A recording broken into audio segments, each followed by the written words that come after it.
Hello, I am Sophie welcome back to my channel, and welcome to another sort of writing tools video. As you guys can probably tell on the channel, I have been doing a lot of brainstorming of new projects recently. In doing that, I've been doing a lot of world building, and that got me thinking about how I world build and the tools I use to help me world build. And that's where the idea for this video came about. These are my world building tools for building worlds.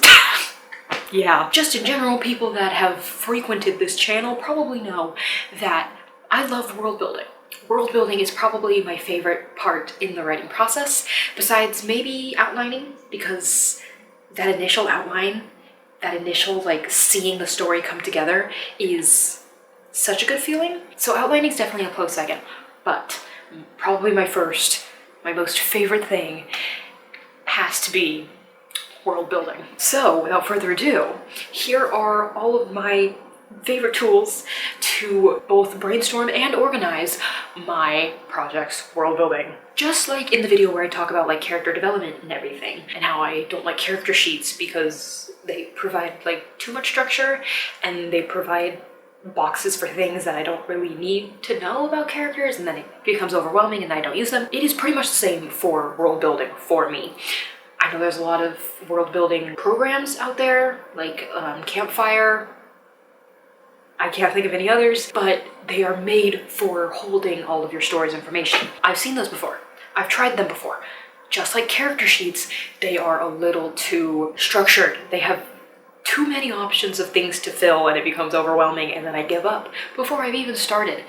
Is that a me problem? Yes. But I have a solution outside of using these programs, or even like world building sheets where it's more of like a checklist of things that you should know about your world. To supplement that instead, I have pretty much come up with my own system of what I need to know in a world for me to be able to write that world. Just like character sheets, trust me, I've tried to use these. They look so cool and so fun when they're filled out by people, and it seems so useful to be able to just be like, oh, let me go over to this tab. This is where this information is held, and it's all organized, and it's all pretty, but it does not work for me. So here's what I found that does work.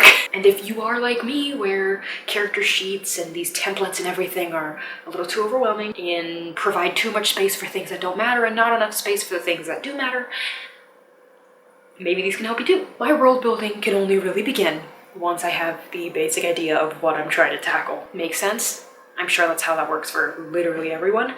But once I have the basic idea, the basic world, I just need like 1 or 2 notes about what I want the world to be. And once I have those, I can actually start world building. So these are things like, what are my characters even doing in the story? What kind of resources are they using or do they need to utilize in order to do this? Where does the story take place? What kind of setting are we in? Are we in space?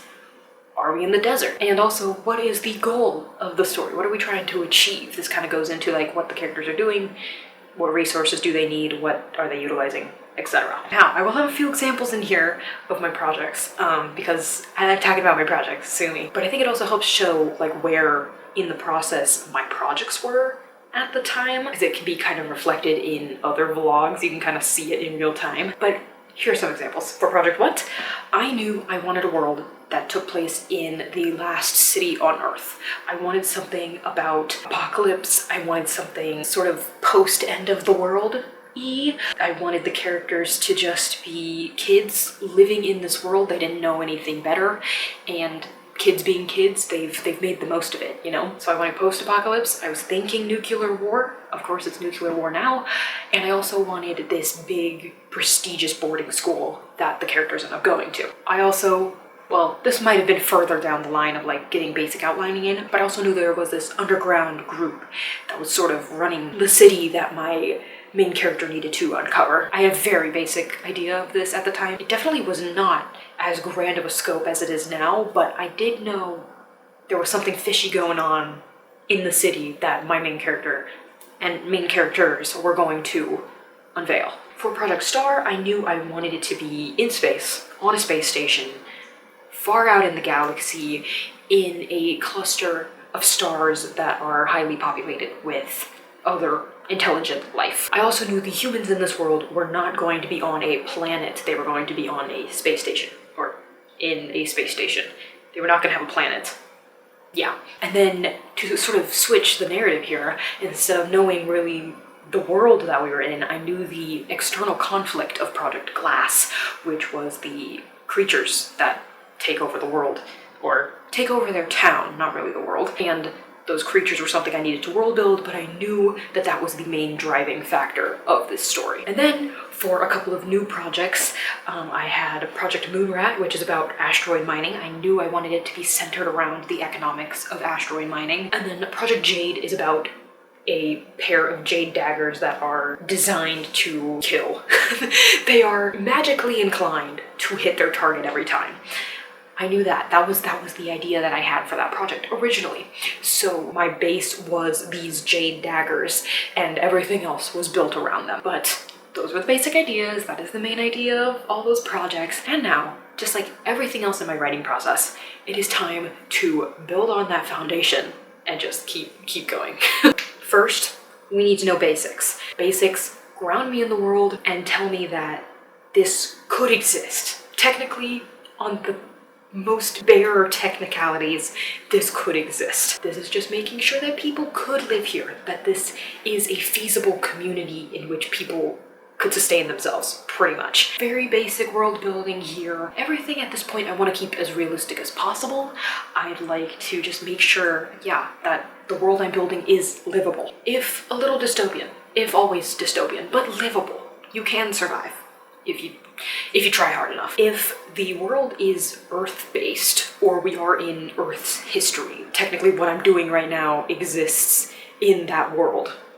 Kind of a weird way to say it. I first ask where people are getting their basic needs. Where do people live? Are they in super crowded apartment buildings? Are they like in little suburban houses? Are they in bunks lined up next to each other like prison cells? Like what kind of conditions do they live in? Where do they get their food? What kind of currency do they use? What is the basic education level of most people? How do they dress? Etc. etc. A good deal of this stuff isn't actually written down. I don't need to write it down to know it. Some of the stuff, like how do they live or what do they dress like and stuff, is kind of just put on my Pinterest board for the project, and like that serves as the world building. But once I have that idea in my head, once I can confirm that, oh, they do live in giant high rises in the middle of the city and whatever, it grounds me more in the world, and I'm able to, now knowing that, consider more fancy and fun and unique things. Another important thing that I like to settle at this very beginning stage is the kind of government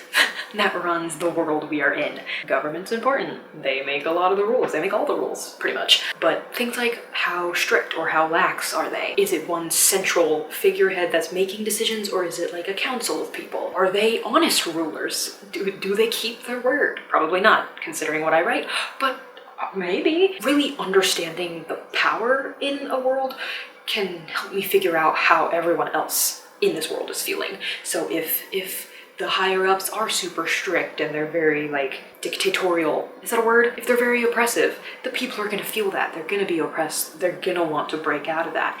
If they're really lax, are the people confident? Are they happy? Or is like the entire world like in shambles because no one's there to enforce any laws? Are we on the brink of war? Are we on the brink of revolution? That kind of stuff. I am also huge on weather and climate in places. I have to know. I have to know what we're dealing with, because I mean, not only does that pertain to the prose and how things are described, but also how the people dress, what the people eat, the kind of measures people have to go to combat whatever climate, whatever temperature they're dealing with. This, again, mostly just occurs on Pinterest and in mood boards, finding the right vibes that I want for the story. Sometimes I know the vibes, like Project What was supposed to be very grungy, very like post-apocalyptic.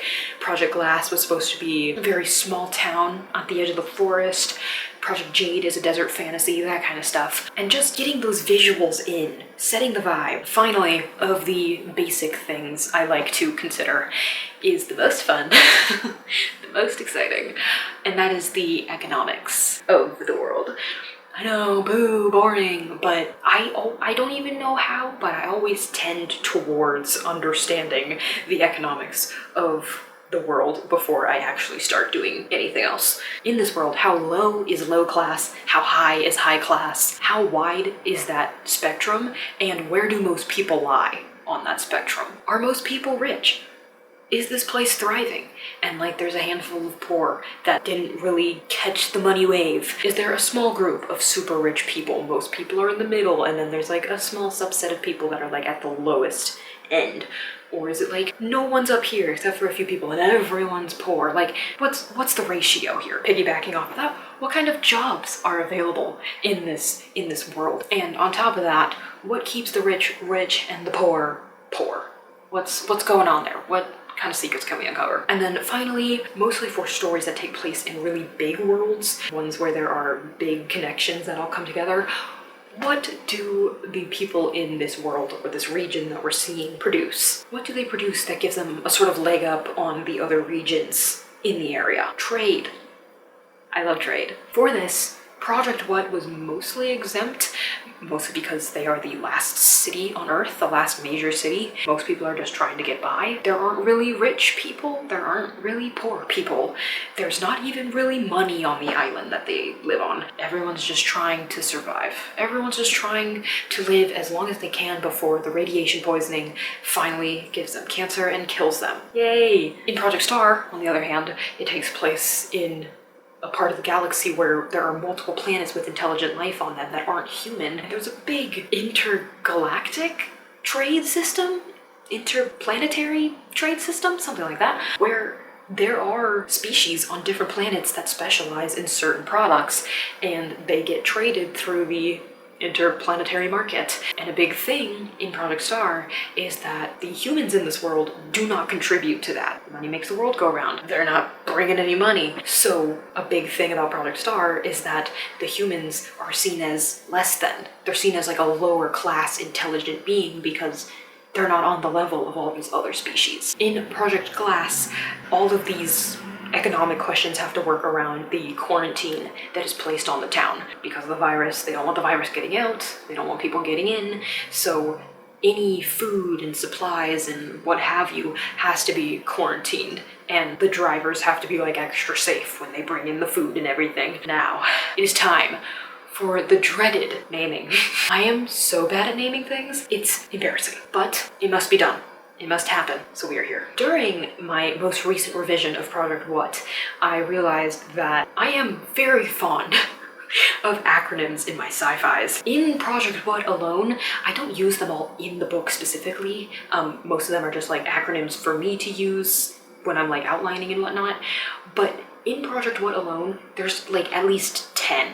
And I was looking through them in my notes and I was like, oh my god, why am I talking in code? But Project Star does have its fair share of acronyms as well. And that might just be a product of it being a sci-fi. You know, sci-fi, everything is super like technical and it has a lot of big words and a lot of big names, and it's easier just to shorten those down into acronyms.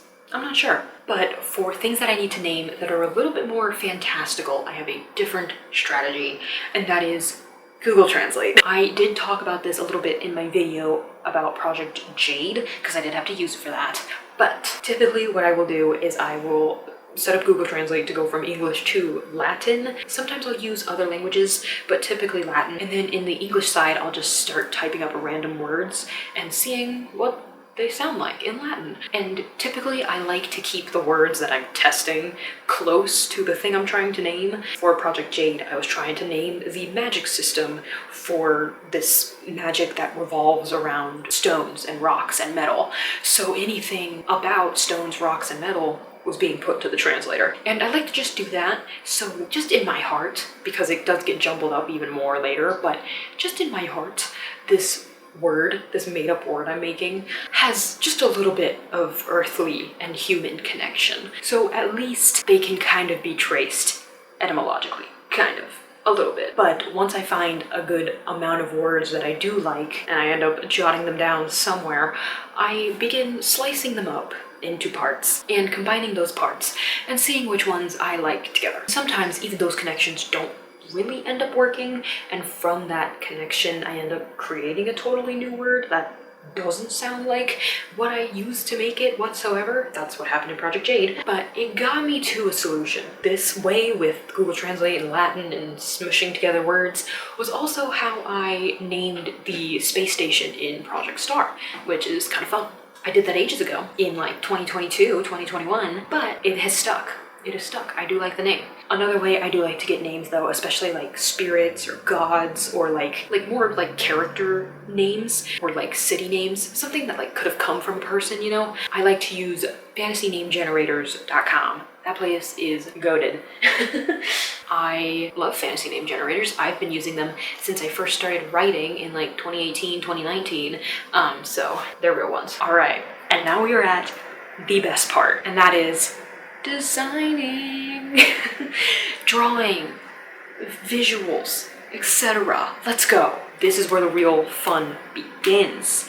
Drawing out ideas from my projects, getting a real visual representation of what I'm trying to say in my head out on the page or out on the screen, whichever works. If you want more detail on this process and what I kind of do in this sort of thing, I have a video all about this for Project Star. I'll link it up here. Over time, especially in things like sci-fis and fantasies, things that have completely new creatures and entities in them, I have found that drawing it out before I start describing it on the page has helped a lot in actually describing it coherently, instead of just being like, and this looks like this, and this looks like this, and this looks like this. It's like, we can actually like travel down an image and describe it in a way that doesn't confuse the reader like crazy. And if it's something small, like a little creature we see on like a trail or like an outfit that like my character ends up describing, I'll draw it like really fast, like just like a little doodle, just to get an idea of it, to make sure it doesn't look stupid too, you know? Gotta make sure the designs are at least decent, but I will just give it a little doodle before I actually end up describing it on the page. And if it is something that can be seen on Earth, it's maybe just like a building or like some sort of landscape or something, I will just go look for an image on Google or on Pinterest or something, and use that. Use that as my reference. Otherwise, for things that are a little more prevalent in the story, I end up drawing actual detailed drawings like the ones in the Project Star video that I can go back and reference multiple times over. Things that require detail, like spacesuits or like machines and stuff, are definitely ones that need these cleaned up detailed drawings, because I need to know how these work. I need to know what's happening. And if I'm inconsistent with that, like that's just embarrassing. So all the drawings for Project Star are in that video. I won't bore you with those again, but I do have this. A lot of my concept art starts in my sketchbook just because it's nicer, it's looser, or at least I feel like I can be looser in my drawing here. It doesn't have to be so strict and perfect. Here is one for Project What. These are the engines beneath the island that the story takes place on that keep the island floating. They become a point of interest in book 2 and book 3, so I figured them out. And then here is more notes about how those work, how those function. And then for something a little more organic, but something I did want to streamline because I'd never been very good at drawing these creatures, and I kind of need to because they're important, was the glass arms of Project Glass. These are the main antagonists, I guess. This is the main external conflict in the project, and a lot of them end up looking like this. While every glass arm doesn't look exactly like this, of course, this is a good approximation of what they do look like, and it works as a descriptor in the book.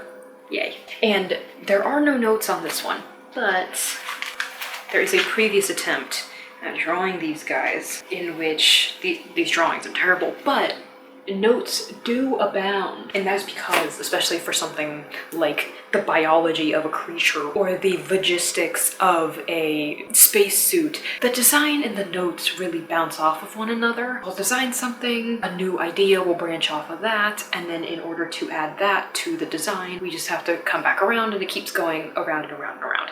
Because I want to design something that's practical, something that makes sense, not just something with a bunch of frills and buttons that do nothing, you know? So during the initial designing process, it very much goes from like, okay, I like this design, but I want it to do this, so now let's tweak the design to look like this, but now I have these new notes, and it just keeps happening over and over. Now, finally, organization of my world building. I've got to be honest, I'm not very good at keeping it organized. I'm not very good at keeping all of my notes in one place. I am not the guy to come to talk about good organizational skills when it comes to world building. Most of the time, it is in one of 4 places. It is in my head. It just kind of sticks in there, and it just stays. It is in my sketchbook, in all those notes that I just showed you. It is in my iPad's digital folders for all of my project's drawings, because they are organized by project. I at least had the wherewithal to do that. Or it is in its project notebook on some page somewhere in there, not sure. Most of the stuff is in this 3rd spot here in my iPad on Procreate in its project folder, because a lot of my world building does come with a little drawing, a little diagram. So I just have to find that drawing, and all the notes are on that drawing. I have all my information there. And a lot of the world building, at least for the projects I've been working on for ages now, like Project What, Project Star, Project Glass, is so ingrained within the story, and within the plot, that it doesn't really need to be written down anywhere anymore. It is written into the outline as like a remember this note, or like for context. It doesn't really need to be organized into its own little bubble.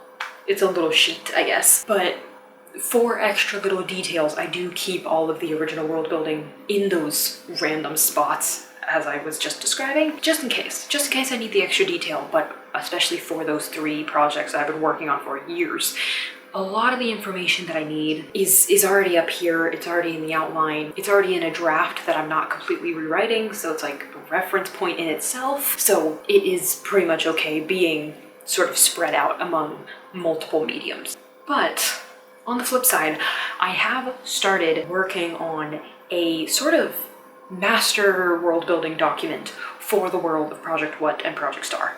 They exist in the same universe. They are 2 economic ends of the timeline for the humans that were on Earth during the war that takes place in both of the stories' histories. If you weren't insanely rich, like top 0.1%, you stayed on Earth. You probably died. If you didn't, your ancestors are living on the island that Project What takes place on. But if you were a part of the 0.1%, 0.001%, the very wealthy, you got put on a space station that was supposed to orbit Earth, and eventually your ancestors decided they were sick of waiting for Earth to heal itself, and they wanted to go find a new Earth. So they left. To traverse the galaxy. Since they are technically the same universe, I have decided to put all of the information, world building wise, that I have on both of those projects into the same document. I think it'll be fun to see the 2 branches of what could have been for humanity, or what is, I guess, and to have it all together in the same place. For right now, though, it is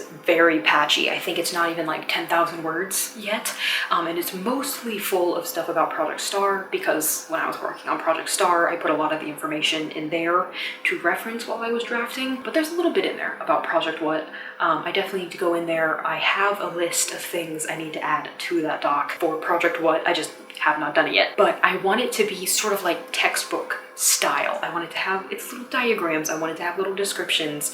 I want it to be organized with like the title, subtitle sort of system. So it'll look very official, it'll look very fun, but also it'll be a good reference tool.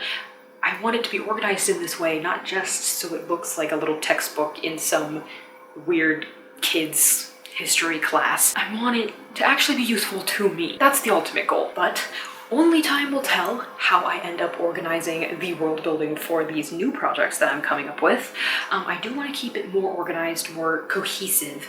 I think I might just keep everything digital and within the think boards on Papyrus Author, just so all of it's on the computer, it's on the screen. I don't have to go find it in a project notebook or in my sketchbook, though I definitely will be using my sketchbook to do like concept art, but once it's done, putting that information into the computer, you know what I mean? But we will just have to wait and see. And that is it from me. Those are my world building tools. That is how I do what I do, I guess.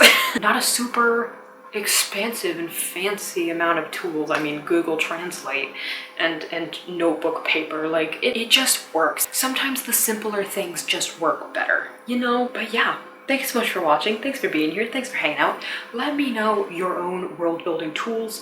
Do you have other websites and resources that you think I should check out? Something that helped you immensely? I would love to check them out. I'd love to improve on my world building. It's definitely something that I think you can constantly add to and get better at. So please let me know. Also, let me know how your writing's going. Let me know how the summer retreat is going. Anything and everything in the comments. Hope to see you in the next one. Peace.